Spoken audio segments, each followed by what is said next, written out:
Bienvenue dans le débat de France 24. On avait fini par s'y habituer. Un pétrole à 50 ou 60 dollars le baril depuis bientôt 5 ans semblait convenir à tout le monde. Producteurs comme consommateurs y trouvaient leur compte, alors qu'une partie de la planète tentait de cheminer lentement mais sûrement vers l'après-pétrole. C'était compté sans un événement majeur. Le coronavirus est venu tout bouleverser dans ce bel agencement mondial. Le cours du brut s'est effondré et même devenu négatif à New York. Et depuis, eh bien, on ne sait plus très bien où va le monde. Coronavirus, la fin du pétrole, cher, point d'interrogation. On en débat avec Pascal Boniface, directeur et fondateur de l'Institut de Relations internationales et stratégiques, l'IRIS. Bonjour, Pascal Boniface. Bonjour. Parmi les nombreux ouvrages que vous avez rédigés, je citerai notamment l'Atlas des crises et des conflits, écrit avec Hubert Védrine et paru chez Armand Collin l'année dernière. Merci d'être avec nous. Également parmi nous, Brice Lalonde, vous présidez l'association Équilibre des énergies. Bonjour, vous êtes également ancien ministre de l'Environnement ici en France, Brice Lalonde. Bonjour. Georges Malbruno, journaliste, grand reporter, spécialiste du Moyen-Orient. Merci d'être avec nous, Georges Malbruno. Vous êtes l'auteur, vous aussi, de nombreux ouvrages. Le dernier avec Christian Chesneau, les Qatar Papers, c'est paru chez Michel Lafon. Bonjour. Et je salue également Francis Perrin parmi nous, spécialiste du pétrole et des questions énergétiques. Vous êtes chercheur associé au Policy Center for the New South à Rabat et également directeur de recherche, vous aussi, à l'IRIS. Merci d'être avec nous. Merci. C'était il y a 3 semaines à peine, les cours du pétrole s'effondrent sur une seule séance. Le prix du brut aux États-Unis devient même négatif. Les vendeurs payent pour se débarrasser de leur stock, du jamais vu. Écoutez le récit alors de cette journée historique par Christophe Dancet.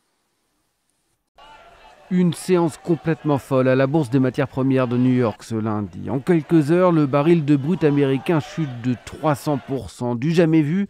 Surtout, il termine la séance sur un plus bas historique, moins 37 dollars le baril. En clair, des vendeurs sont prêts à perdre de l'argent pour se débarrasser de leur pétrole, pour ne pas avoir à payer des centres de stockage comme celui-ci dans l'Oklahoma, qui atteignent leurs limites de capacité et dont les prix flambent. En cause une chute de la demande de l'ordre de 30% en raison de la crise du coronavirus. People are driving less. No one's flying anywhere. So we have a lot of extra oil supply that's simply not being used. Les pays exportateurs de pétrole et leurs alliés, dont la Russie, s'étaient pourtant mis d'accord il y a 10 jours sur une baisse historique de leur production, une baisse de 10%. Pour les États-Unis, premier producteur de pétrole au monde, cette chute des cours se traduit par des milliers de pertes d'emplois et probablement aussi de faillites d'entreprises. Mais Donald Trump y voit aussi un avantage. Thank you very much, everyone. We're filling up our national petroleum reserves, the strategic reserves, and we're looking to put as much as 75 million barrels into the reserves themselves. That would top it out. Partout dans le monde, les prix à la pompe baissent et vont continuer de baisser. Seul problème, avec le confinement actuel, difficile d'utiliser sa voiture ou de prendre l'avion. Donc finalement, il n'y a pas beaucoup de gagnants. Et depuis, le cours du brut s'est un peu repris puisqu'il fluctue aux alentours de 25-27 dollars le baril. Francis Perrin, d'où vient le rebond auquel on assiste depuis fin avril? La remontée des prix vient du fait que sur les marchés pétroliers, les opérateurs, les traders pensent que le pire est peut-être derrière nous. Et je dis bien peut-être. C'est probablement en avril que nous avons touché le creux sur le plan pétrolier, à court terme en tout cas, et que la consommation pétrolière mondiale s'est le plus effondrée au cours du mois dernier. Mai et juin vont encore être des mois très difficiles, mais il y a aussi un espoir qu'au cours du second semestre 2020, le marché pétrolier se rééquilibre entre une consommation qui va recommencer à augmenter avec le redémarrage des économies et la levée ou l'assouplissement des confinements, et par ailleurs des réductions de production décidées par l'OPEP, l'Organisation des pays exportateurs de pétrole, 10 pays non OPEP, dont la Russie, plus des réductions de production involontaires, par exemple États-Unis, Canada, où là, ce ne sont pas des autorités politiques qui vont demander à leurs compagnies pétrolières de produire moins, mais c'est ces compagnies elles-mêmes qui vont produire moins, parce qu'avec des prix très bas, il n'est pas rentable de produire. Donc, quand on cumule l'espoir d'une reprise économique qui va forcément arriver au deuxième semestre, on ne peut pas garder des populations confinées pendant des mois et des années, l'augmentation de la consommation pétrolière qui sera associée à cette reprise économique, les réductions de production volontaires ou involontaires, c'est un petit espoir pour les producteurs et la hausse des prix modestes sur les marchés reflète ces espoirs et ces anticipations pour les mois à venir. Ouais, pourtant, l'OPEP, Francis Perrin, a encore abaissé hier sa prévision de la demande mondiale pour cette année. Ça veut dire qu'on ne devrait pas revoir de sitôt les 50 $ auxquels se situait le pétrole avant l'alerte mondiale de la pandémie. Et puis les consommateurs, est-ce qu'ils vont finir par voir réellement le pétrole baisser à la pompe? Parce que finalement, à part 10-15 centimes, on ne peut pas dire qu'ici en France, par exemple, on ait réellement vu les effets. Ce qui est clair, c'est qu'en 2020, la consommation pétrolière mondiale va baisser. Et ce sera la première fois depuis 2009. Donc ça n'arrive pas tous les jours. Et ce sera la conséquence, bien sûr, de la crise sanitaire et de la crise économique liée au Covid-19 qui va frapper l'économie mondiale en 2020 avec des conséquences en termes de récession économique. Et ça aura un impact baissier sur la consommation pétrolière mondiale. Mais par contre, au second semestre, la consommation pétrolière va augmenter. Elle a baissé fortement au premier trimestre. Elle s'est effondrée au second trimestre, notamment au mois d'avril. Au mois d'avril, on estime qu'il y a eu une baisse de 20 à 30% de la consommation pétrolière mondiale, ce que l'on n'a jamais vu depuis la Seconde Guerre mondiale. Ensuite, ça va aller moins mal en mai et juin, mieux au second semestre, mais sur l'ensemble de l'année, dû à ce premier semestre très difficile, notamment ce second trimestre, la consommation pétrolière mondiale va baisser. Alors les prix à la pompe, vous le savez bien, la différence entre les prix du pétrole brut dont nous parlons actuellement, le Brent en Europe, le West Texas Intermediate aux États-Unis et bien d'autres, et le prix des produits raffinés et des carburants, c'est que sur les prix des produits raffinés, notamment des carburants vendus par exemple en France à la pompe, il y a des taxes. Et il n'y a pas un peu de taxes. Il y a actuellement, au moment où nous parlons, à peu près 70% de taxes. Et les taxes, elles ne baissent pas pendant que les prix du pétrole baissent. Elles restent au même niveau sur l'ensemble de l'année 2020. Elles amortissent donc l'impact baissier des prix du pétrole sur les prix des carburants. Donc, quand vous avez les prix du pétrole qui baissent de 50%, vous n'avez pas les prix des carburants qui baissent de 50% puisqu'il y a 70% de taxes. Ces prix vont baisser, par exemple, de 15%. Pascal Boniface, si les cours se sont effondrés ces derniers mois, est-ce seulement dû à la crise sanitaire ou bien est-ce qu'il n'y avait pas un contexte géopolitique des tensions entre grands pays producteurs? Oui, bien sûr, c'est qu'il n'y avait pas d'accord entre producteurs et on peut dire que la crise du coronavirus est venue se greffer sur une crise pétrolière qui existait déjà du fait d'une abondance de l'offre qui existait et d'un manque d'accord dans un premier temps, notamment entre l'Arabie Saoudite et la Russie qui ne se sont pas mis d'accord pour diminuer leur production pour faire remonter les cours parce que la Russie estimait qu'elle n'avait pas à baisser sa production. Mais en même temps, ces deux pays ont un intérêt commun à ce que les États-Unis, qui les ont dépassés auparavant, les États-Unis étaient derrière ces deux pays comme producteurs de pétrole. Maintenant, ce sont les États-Unis qui sont les premiers producteurs, sauf que le coût de production aux États-Unis est bien, comme ça a été dit dans le reportage, est bien supérieur à celui qui existe en Russie et en Arabie Saoudite. Et donc, les Russes et les Saoudiens ont une sorte d'accord tacite pour essayer de tuer l'industrie pétrolière américaine du pétrole de schiste avec une baisse des cours qui rend non rentable le pétrole américain. Et ceci a débouché sur une nouvelle crise, cette fois-ci entre les Saoudiens et les États-Unis, puisque Trump aime bien les Saoudiens, ils ont d'excellentes relations, sauf si l'Arabie Saoudite s'attaque à l'industrie pétrolière américaine parce que ce sont des électeurs de Trump et c'est l'état de l'économie américaine et son meilleur viatique pour les élections. Et donc là, les Saoudiens ont eu la mauvaise surprise de voir Trump prendre cette distance avec eux, alors qu'ils comptaient sur une alliance très très forte. Et donc ils ont été bien sûr tout à fait décontenancés par cela. Et bien la concurrence entre ces grandes puissances ont eu bien sûr un impact sur le cours du pétrole, sur lequel la crise du Covid-19 n'a eu qu'un effet d'amplificateur extrêmement fort. Les grandes puissances ont joué aux apprentis sorciers, Brice Lalonde. Alors les entreprises, elles ont manifestement joué à la roulette russe pour essayer de faire baisser ou de tuer telle ou telle industrie.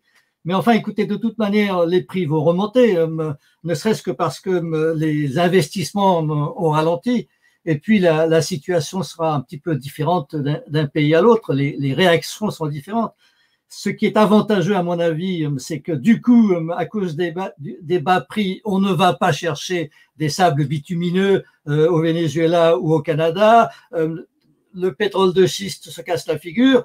Et puis, du coup, ça favorise dans une certaine mesure les investissements pour une transition énergétique. C'est-à-dire, ça a aussi cet avantage-là.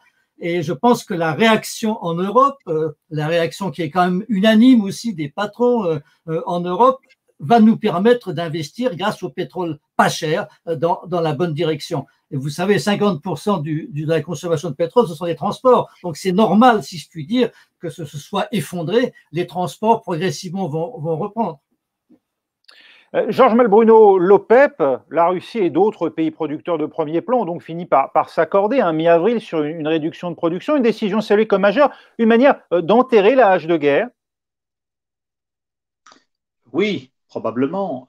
Simplement, dans cette initiative-là, l'Arabie saoudite et l'homme fort de l'Arabie saoudite, le prince Mohammed bin Salman, a joué gros et il a en partie perdu son pari. Pascal Boniface y faisait allusion, puisque le 2 avril, Donald Trump, son plus grand allié hors de ses frontières, a pris son téléphone pour l'enjoindre de cesser de faire baisser les cours du pétrole, le menaçant de retirer les troupes américaines d'Arabie saoudite.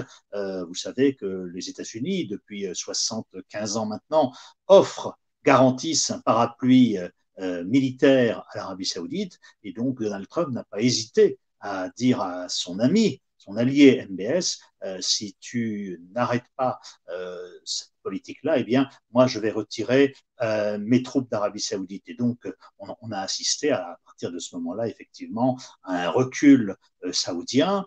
Et pour l'Arabie saoudite, qui reste quand même un des principaux pays producteurs de pétrole, eh bien, cette crise actuellement, c'est une très mauvaise nouvelle, en particulier pour MBS, pour Mohammed bin Salman, qui avait fondé toute sa politique sur un plan Vision 2030 avec du bon sens, c'est vrai, basé sur le fait qu'il fallait diversifier l'économie saoudienne, qui devait sortir du tout pétrole, qui ne devait plus être une économie rentière, sauf que la baisse des cours du brut, la baisse de la production pétrolière vont remettre en cause ce plan Vision 2030, puisqu'on a assisté, à la faveur de cette crise du coronavirus, à des mesures extrêmement fortes et inédite prise par le royaume saoudien, le couvre-feu qui a été imposé 24 heures sur 24, mais aussi pas l'introduction, mais le triplement de la TVA qui est passé de 5 à 15%.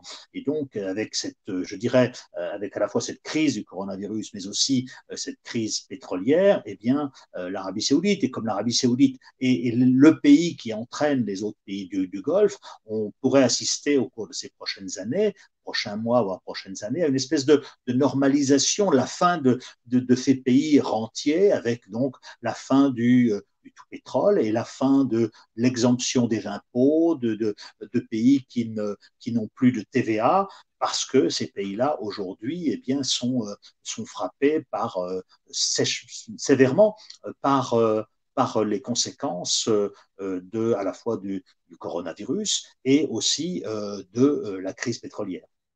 Alors on va revenir effectivement sur les effets de cette baisse des cours du pétrole, mais Pascal Boniface, lorsqu'on voit les raisons, ce n'est pas la première fois. Déjà, les chocs pétroliers des années 70 étaient liés à des décisions stratégiques, au contexte politique de l'époque au Proche-Orient. Oui, bien sûr, le premier choc pétrolier en 1974 est lié à la guerre du Kippour. Les pays arabes producteurs de pétrole décident dans un premier temps d'un embargo sur le pétrole, mais en même temps, ils savent bien qu'ils doivent le vendre, et ils en profitent pour quadrupler le prix du pétrole. Le second, c'est 1979, la révolution iranienne, qui va effectivement faire augmenter les prix du fait que le pétrole iranien ne s'exporte plus, et ça fait chuter effectivement l'offre globale.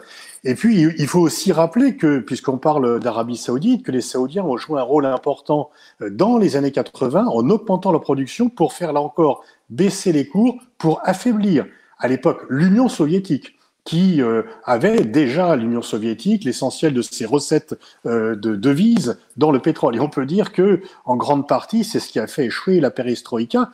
Le pétrole était à 10, 15 dollars le baril à l'époque. S'il avait été à 30 ou 40 dollars, peut-être que Gorbatchev aurait eu les moyens de réussir la perestroïka. Et donc, effectivement, le cours du pétrole ne dépend pas que de l'économie. Il y a aussi les soubresauts géopolitiques qui ont un impact. Et là, c'est un peu en fait un impact différent, puisque comme on l'a dit au début, comme l'a dit Francis Perrin, si les avions ne volent pas, que les usines ne tournent pas et que les voitures ne roulent pas, il n'y a pas de demande de pétrole, mais on devrait sortir de cette crise du coronavirus à terme, et les cours devraient reprendre une autre forme. Si on fait un peu un paramètre depuis le début du siècle, après la guerre d'Irak, il y a aussi une augmentation des cours extrêmement importante, et là, les cours devraient probablement repartir à la hausse parce que la consommation va repartir à la hausse. À très court terme, Francis Perrin, alors on va évoquer le cas de l'Arabie Saoudite à nouveau dans un instant, dont parlait Georges Malbruno, mais la Russie elle-même, est-ce qu'elle avait intérêt à continuer à abonder le marché avec du pétrole à bas prix, puisqu'elle souffre également, elle, de la baisse des cours du pétrole? C'est un peu l'arroseur arrosé, non? Tous les pays producteurs et exportateurs de pétrole souffrent d'une situation, la situation actuelle, dans laquelle la consommation pétrolière s'effondre et dans laquelle les prix du pétrole s'effondrent. Il n'y a pas de gagnant dans ce type de situation. Simplement, certains vont souffrir beaucoup plus que d'autres.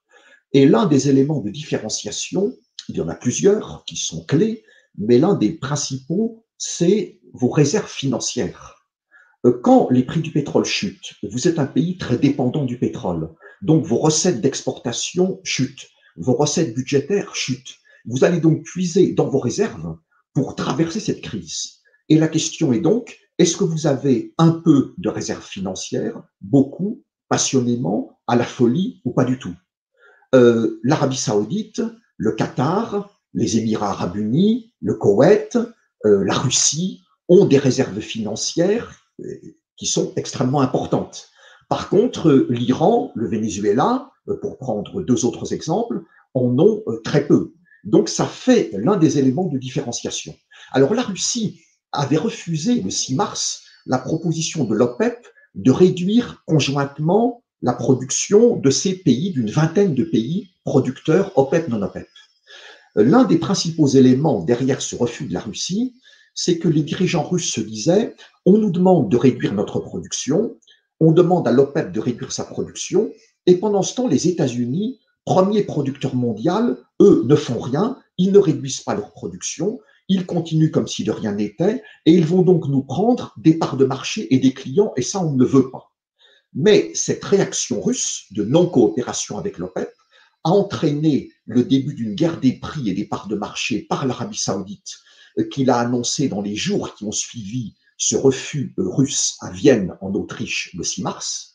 Et un mois après, les 9 et 12 avril, l'OPEP et 10 pays non-OPEP, dont la Russie, avaient à nouveau des réunions virtuelles cette fois-ci et se mettaient d'accord sur cet accord historique avec une baisse de production considérable à partir du 1er mai. Sur mai et juin, une baisse d'environ 10 millions de barils par jour de leur production, ce qui représente 10% de la production mondiale de l'année 2019. Jamais l'OPEP et la Russie n'avaient envisagé et décidé des réductions de production de cette ampleur. Donc il y a eu une guerre entre la Russie et l'Arabie Saoudite, une guerre pétrolière bien sûr, mais elle a duré un peu plus d'un mois. Et après, ces pays se sont remis autour de la table pour conclure un accord, car dans une situation comme celle que nous connaissons et que les pays producteurs de pétrole connaissent, la coopération est véritablement la seule solution réaliste. Oui, c'est dire si l'heure est grave, car c'est en effet l'une des conséquences de cette chute des cours du pétrole. Des pays comme l'Arabie Saoudite, notamment, sont en grande difficulté. Riyad voit sa principale ressource financière, les recettes d'exportation d'or noir, s'effondrer. Conséquence, eh bien, elle taille dans les dépenses. Salomé Saké. Des décisions douloureuses mais nécessaires, ce sont les mots du gouvernement saoudien. Le royaume met en branle une série de mesures d'austérité drastiques. La TVA triple et les allocations mensuelles des citoyens sont supprimées. Pour les Saoudiens les plus défavorisés, ces annonces pourraient être difficiles à entendre. يعني شيء امر واقع وبدنا نمشي معاه يعني هاي اجراءات بتتخذها الحكومه هي الاجراءات اللي شافتها مناسبه وامر واقع يعني ما حد بيقدر ما حد له فيها راي يعني المفروض. والله الموضوع حيبقى اقتصاديا صعب بس اكيد حيبقى في صالح البلد وفي صالح الاحسن لان مشكله ولازم الكل يتعاون بيها. La cause de ces coupes budgétaires, l'effondrement du prix mondial du pétrole, un drame pour l'économie du premier exportateur d'or noir au monde. Grâce à ces mesures, le gouvernement espère engranger 100 milliards de riyals, l'équivalent de près de 25 milliards d'euros. Une politique d'austérité qui est partie pour durer, selon cet économiste.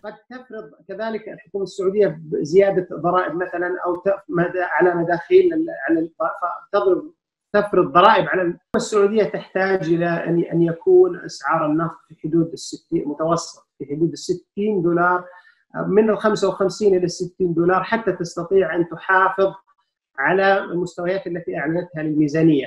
ولكن مع هذه الظروف فإنه من الصعب جدا الحفاظ. Pour soutenir les cours du géant du brut, le ministère de l'Énergie a annoncé réduire à 1 million de barils par jour la production de pétrole du géant Aramco. La situation économique du royaume est critique. En avril, le Fonds monétaire international a prédit que son PIB se contracterait de 2,3% cette année. Brice Lalonde, vous qui luttez de longue date contre les énergies carbonées, ça vous inspire quoi ce qu'on vient de voir? Vous dites l'Arabie Saoudite est punie d'avoir trop longtemps misé exclusivement sur une ressource néfaste, le pétrole. J'ai pas trouvé que c'était drastique ce qui est arrivé là à l'Arabie Saoudite, hein. Mais bon, effectivement, l'Arabie Saoudite avait déjà commencé quand même à faire attention. Elle avait déjà investi dans l'énergie solaire, elle avait déjà investi dans l'énergie nucléaire et elle commençait aussi à s'inquiéter de ses ressources en eau. Vous savez qu'elle consomme beaucoup d'eau, ne serait-ce que pour aller chercher du pétrole supplémentaire dans les puits. Donc l'Arabie Saoudite, à mon avis, elle était déjà au courant. Et au fond, tout ce qui se passe maintenant, c'est de savoir si c'est une simple parenthèse et que tout va redevenir comme avant, ou s'il y a une espèce d'avertissement. Attention, ça peut recommencer. Attention, c'est pas si simple. On ne peut pas dépendre uniquement d'une ressource qui est évidemment une ressource formidable. Quelle chance extraordinaire nous avons eue, etc. Bon, voilà, c'est important. Et pour nous, c'est important aussi. Et notamment, je pense, en Europe, ça nous rappelle un peu 1974, c'est-à-dire, après tout, on a lancé le programme nucléaire parce qu'on ne voulait pas dépendre uniquement du pétrole. Là, on se rend compte qu'il va falloir aussi travailler à ce qu'on appelle maintenant un petit peu partout la résilience. Il va falloir rapatrier des industries, il va falloir quand même ne pas trop dépendre d'une ressource qui, comme ça, peut être à moins quelques dollars jusqu'à plus de $100. Donc, il va falloir faire attention à ça. Au moins, pour ça, la crise est utile. On vient de le voir dans ce sujet, Georges Malbruno, les Saoudiens interrogés se plient aux décisions du pouvoir. Il y a un risque pourtant de contestation sociale dans ce pays où, il faut le rappeler, les 2/3 de la population ont moins de 30 ans.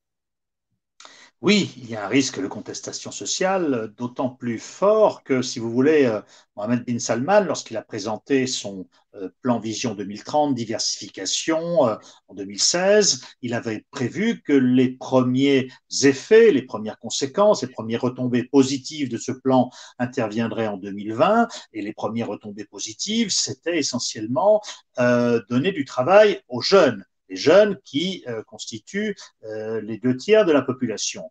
4 ans après, donc nous sommes en 2020, il n'y a pas de création d'emplois. Il y a eu, comme vous l'avez remarqué aussi ces dernières années, de la part de ce jeune dirigeant impulsif, une répression à la fois contre les militants des droits de l'homme, contre les femmes, alors qu'en même temps, il donnait le droit de conduire aux femmes. Donc, lorsque vous avez pas de fruits économiques, qu'il y a aussi, au point de vue politique, cet avenir, ce plan Vision 2030 ne se traduit pas par une libéralisation, et qu'en plus, eh bien, vous demandez maintenant aux Saoudiens de payer des impôts, vous leur réduisez leurs subventions sur le prix de l'essence, de l'électricité, etc., et que vous triplez la TVA que vous venez d'introduire, il est évident que ça peut provoquer des remises en cause. On l'a vu d'ailleurs il n'y a pas très longtemps, il y a un mois, lorsque eh bien, il y a eu des affrontements entre une tribu dans le nord-ouest du pays, là où Mohammed bin Salman veut construire une ville futuriste, néon, 500 milliards de dollars d'investissement sur le papier. Eh bien, il a fallu exproprier les tribus, et il y a une tribu qui n'a pas été d'accord, et il y a eu un monsieur qui s'est manifesté, qui a pris son arme, parce qu'on est armé dans les tribus, il a été tué. Et ensuite, eh bien, il y a eu une espèce de fronde, comme ça, localisée, maîtrisée. On nous a dit ensuite que la tribu avait de nouveau prêté allégeance à la famille Saoud, etc. Très bien. Mais donc, ça veut dire que il y a eu une certaine impatience de la part des Saoudiens, et que cette impatience, eh bien, il va falloir que tôt ou tard, Mohammed bin Salman y réponde. Or, aujourd'hui, il a beaucoup moins de moyens. Certes, comme ça a été dit, et c'est vrai, les réserves saoudiennes sont extrêmement importantes. L'Arabie saoudite a une capacité d'emprunt sur le marché international très forte, mais l'Arabie saoudite va connaître un déficit budgétaire très important cette année. Les Saoudiens doivent se serrer la ceinture et donc ça peut entraîner effectivement des mouvements sociaux, des mouvements de fronde, même dans un pays où tout est strictement contrôlé. Pascal Boniface, on l'a vu dans ce bras de fer de plusieurs semaines pour tenter d'obtenir de la Russie qu'elle réduise sa production. L'Arabie saoudite seule aujourd'hui n'a plus la main sur le marché du pétrole. Ah non, effectivement, même si elle reste bien sûr centrale, et c'est pour cela que tout le monde la courtise d'ailleurs, elle reste en fait, elle ne peut pas imposer, mais il est difficile de faire sans elle. Donc elle a toujours peut-être un rôle pour empêcher qu'il y ait une solution, mais elle ne veut pas imposer sa solution. Pas plus d'ailleurs que la Russie, puisqu'ils ont à peu près la même proportion de production. Mais disons que la problématique en Russie est quand même différente. La Russie n'est pas endettée. Poutine peut résister un peu plus longtemps. Les problèmes qu'il a avec sa population ne sont pas de la même nature que MBS peut en avoir avec la sienne. Et on peut dire que parmi les pays pétroliers qui souffrent de la crise actuelle, la Russie est quand même plus à l'abri. Ceux qui souffrent le plus, c'est bien sûr le Venezuela et l'Iran, parce qu'ils sont déjà fragiles, mais on pense également à l'Algérie, au Nigeria. Et si l'Arabie saoudite a des problèmes, la Russie, bien sûr, préfère avoir la grande période pour la Russie, c'était lorsque, après la guerre d'Irak, les prix du pétrole ont soudain augmenté. C'était une manne pour Poutine, pour mettre en œuvre sa politique. Mais Poutine peut être plus résilient à une baisse des prix que ne peut l'être la monarchie saoudienne. En témoigne d'ailleurs peut-être Pascal Boniface, les déboires d'Aramco, le géant pétrolier saoudien qui introduit sur les marchés financiers, n'a pas attiré finalement d'investisseurs étrangers. Oui, alors pour deux raisons, parce que d'une part, les gens se méfient un peu de MBS. Georges Malbruno parlait de son caractère impétueux. C'est vrai que certains se demandent si c'est le bon moment pour investir en Arabie saoudite du fait de la politique, je dirais, parfois difficilement lisible ou imprévisible de MBS. Mais et effectivement aussi du fait des incertitudes sur le marché pétrolier. Et donc Aramco, la privatisation partielle d'Aramco, qui aurait dû permettre à MBS de faire sa politique massive d'investissement, a été un formidable échec. Et on peut dire que ce jeune prince héritier a multiplié un petit peu les échecs dans ses différentes tentatives, le Yémen, blocus du Qatar, les pressions sur le Liban, l'assassinat de Jamal Khashoggi, etc. Et donc, effectivement, le caractère très volontariste de MBS n'a pas débouché sur des succès ni sur le plan national, ni sur le plan international. Francis Perrin, le pétrole représente une très grande part des recettes budgétaires de l'Arabie saoudite. À quel niveau doit être le baril pour satisfaire aux besoins financiers de ce pays ? Si l'on regarde ces besoins sous l'angle du budget national de l'Arabie saoudite, il faudrait un prix en 2020 de l'ordre de $80 par baril pour que ce budget puisse être équilibré. Et évidemment, en 2020, le prix du pétrole en moyenne ne sera certainement pas à $80 par baril, il sera bien en dessous. Donc l'Arabie saoudite aura cette année, comme d'ailleurs depuis plusieurs années, un déficit budgétaire, mais celui-ci sera beaucoup plus important qu'au cours de certaines des années précédentes, du fait de l'effondrement des prix, en tout cas depuis le début de l'année, même si ces prix devraient augmenter au cours du second semestre. C'est un impact massif pour tous les pays qui sont très dépendants du pétrole, des pays producteurs et exportateurs de pétrole, pour qui le pétrole est un élément essentiel de leur commerce extérieur, recettes d'exportation, et de leur équilibre budgétaire via les recettes fiscales sur l'activité pétrolière. Pourquoi alors avoir pris ce risque avec les Russes d'une chute des cours pour sortir, on l'a bien compris, les producteurs américains du marché? Est-ce que ce n'était pas délibérément suicidaire dès le début? La stratégie saoudienne était certes risquée, mais comme aurait dit Fernand Reynaud, ça a payé, ça a eu payé. Pourquoi? Revenons un petit peu en arrière, quelques semaines, nous sommes le 6 mars 2020 à Vienne. Il y a cette réunion, fameuse réunion OPEP-non-OPEP. L'OPEP, dont fait partie l'Arabie saoudite, avec 12 autres pays, propose à la Russie et à d'autres pays non-OPEP de réduire conjointement leur production et la Russie refuse. L'Arabie saoudite se dit, puisque c'est comme ça, puisque les Russes ne veulent plus coopérer, puisqu'ils veulent reprendre leur marge de manœuvre, nous aussi, nous allons reprendre notre marge de manœuvre. Et l'Arabie saoudite annonce qu'à partir du 1er avril, et ce n'était pas une farce, elle allait augmenter massivement sa production et ses exportations pétrolières et livrer une guerre des prix et une guerre des parts de marché pour placer son pétrole aux dépens de celui de ses concurrents, notamment, mais pas uniquement, la Russie. Donc c'était évidemment très risqué parce que ça a fait encore plus baisser les prix du pétrole. Mais par contre, les 9 et 12 avril, ces pays OPEP et non-OPEP se retrouvaient autour d'une table numérique, cette fois-ci de négociation, et décidaient de revenir à une coopération entre pays producteurs pour réduire leur production. Et le paradoxe, c'est que la Russie a refusé le 6 mars une réduction de production qui était assez faible et que 1 mois et quelques jours après, elle a dû accepter, sous la pression des événements, Covid-19 et de la politique saoudienne, elle a dû accepter une réduction de production beaucoup plus importante, moins 2 500 000 barils par jour, à compter du 1er mai. Donc une stratégie saoudienne très risquée, qui aurait pu avoir des conséquences très négatives pour ce pays comme pour d'autres, mais finalement qui a donné un coup de fouet pour que ces pays OPEP, non-OPEP arrivent enfin à un accord de réduction de la production entre le 1er mai 2020 et le 30 avril 2022. C'est un accord sur 2 ans, ce que l'on n'avait jamais vu dans l'histoire de l'OPEP depuis 1960. Brice Lalonde, face à cette situation, à la fois une stratégie délibérée de certains pays de sortir les producteurs américains qui étaient devenus les premiers au monde, hein, et également ce Covid-19 qui fait chuter les cours, vous vous dites, voilà, c'est très bien, ça va décourager justement ce pan entier de l'industrie américaine qui s'était mis à produire activement du pétrole, ou bien au contraire, vous vous dites, un pétrole bas, c'est ennuyeux parce que ça va redonner goût finalement pour les consommateurs aux énergies carbonées. Alors d'abord, le monde est très fragmenté, les réponses ne seront pas absolument uniformes, hein, il y aura un peu de tout. Il y a quand même aussi des avantages. D'abord, avec le Covid-19, il va y avoir quand même une crise sociale, une situation tendue qui sera très difficile avec beaucoup de gens qui sont au chômage et autres. Et après tout, si les prix du pétrole sont bas, ça va peut-être soulager un tout petit peu la sortie de crise. Donc, c'est pas forcément mal. Ensuite, c'est vous, les écologistes, vous êtes prêts à supporter des prix du pétrole bas? Écoutez, tout dépend de ce qu'on en fait.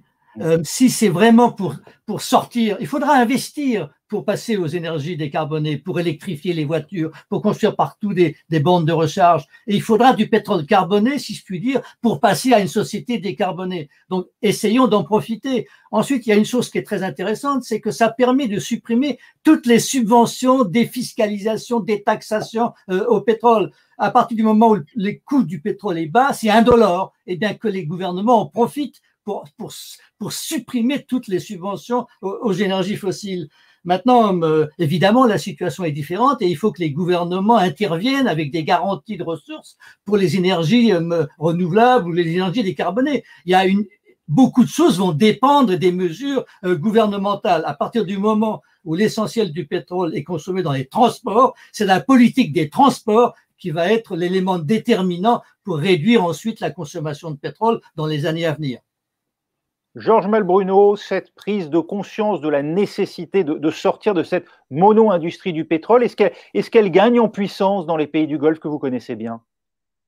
Oui, aux Émirats arabes unis, par exemple, cette prise de conscience date déjà de quelques années. En Arabie saoudite aussi, comme Brice Lalonde l'a souligné, ça a été fait. Simplement, il est très difficile de changer complètement de modèle. Surtout, c'était un modèle qui favorisait l'État rentier. Et encore une fois, on est dans un changement de mentalité pour que la jeunesse saoudienne se mette à travailler, pour que la jeunesse saoudienne accepte de payer des impôts, pour qu'elle accepte de payer de la TVA. C'est pas facile comme mesure. Et donc, il va falloir beaucoup de doigté pour ces dirigeants, à tous ces dirigeants, pour que justement se rendre compte qu'il fallait tourner la page. Il y a aussi, c'est une des conséquences aussi de cette crise à la fois pétrolière et du coronavirus, c'est comment ces pays-là vont gérer, ou en tout cas, comment vont-ils réagir maintenant qu'ils se sont rendus compte qu'ils étaient très dépendants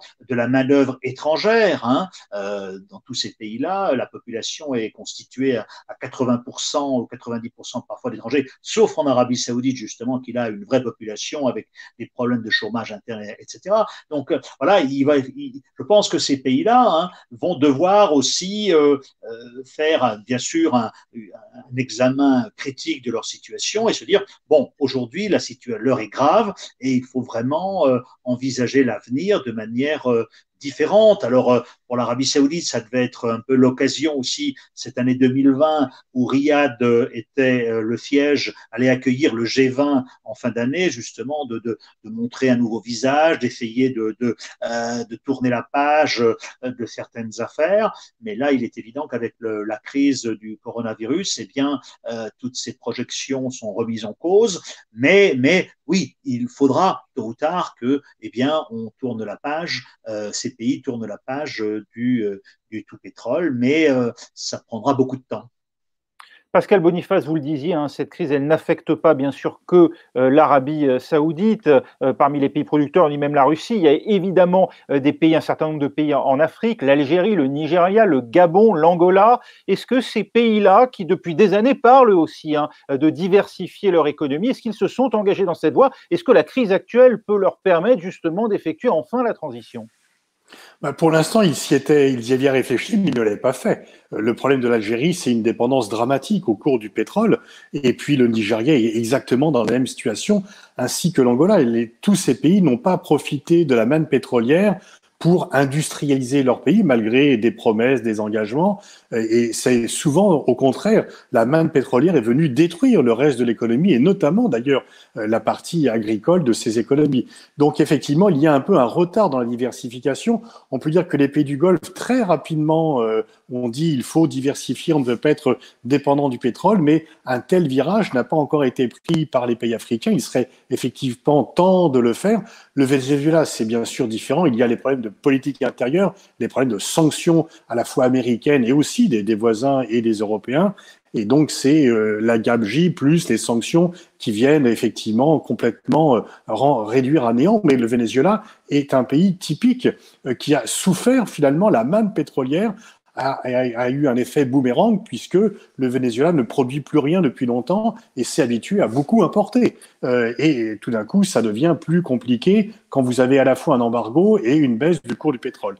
Et effectivement, la diversification pour le pétrole est un élément essentiel pour tous ces pays parce que dès que vous dépendez d'une seule ressource, d'une ressource principale, quelle qu'elle soit, vous êtes également en position de fragilité par rapport aux aléas stratégiques, par rapport aux aléas politiques et par rapport aux aléas de l'économie internationale. Brice Lalonde, est-ce que vous ne craignez pas que l'urgence sanitaire et ses conséquences, sans doute une crise économique majeure dans les prochains mois, ne détournent les gouvernements de la transition énergétique et environnementale? Alors que je le craigne, oui, mais je suis quand même rassuré par l'unanimité des déclarations des politiques, des responsables, y compris économiques, des patrons. Il y a quand même énormément d'affirmations, d'appels, d'exhortations, surtout européennes, disons. Alors donc pour ça, c'est sans doute l'Europe sera différente des autres pays. Et tout à l'heure, vous parliez d'Aramco, et c'est quand même assez frappant de voir que les investisseurs ne se sont pas précipités. Et s'ils s'étaient précipités, ça aurait voulu dire que tout le monde croyait encore aux combustibles fossiles, si vous voulez. Donc c'est quand même frappant. Regardez les majors pétroliers, regardez Total et autres, ça deviennent des agences d'énergie, pas simplement le pétrole, mais le gaz, mais l'électricité, mais l'énergie solaire, etc. Donc la transition est là, si vous voulez. Et même, regardez l'automobile en Europe. Il y a des gens qui disent « Ah là là, on n'y arrivera pas, c'est trop compliqué, les nouvelles normes. » Pas du tout. Ils ont déjà commencé à investir dans les nouvelles normes et il faut surtout pas arrêter. Donc, à mon avis, la transition, en tous les cas en Europe, est déjà enclenchée et c'est un mouvement qui n'est pas réversible. Après, des compagnies européennes comme Shell, comme Total ou BP qui ont déjà dû promettre, face à la pression de leurs actionnaires, de réduire leurs émissions de gaz à effet de serre, c'est au tour d'ExxonMobil, le géant pétrolier américain, d'être sous le feu de ses principaux actionnaires, d'un de ses principaux actionnaires, le fonds Legal & General en l'occurrence, qui a dit qu'il s'opposerait à la reconduction de l'ensemble du conseil d'administration d'Exxon, qui juge trop à la traîne sur le changement climatique. Francis Perrin, on peut changer un pétrolier en entreprise zéro émission, ça a un sens en termes de business model? Nous parlons de transition énergétique et l'expression est assez bonne.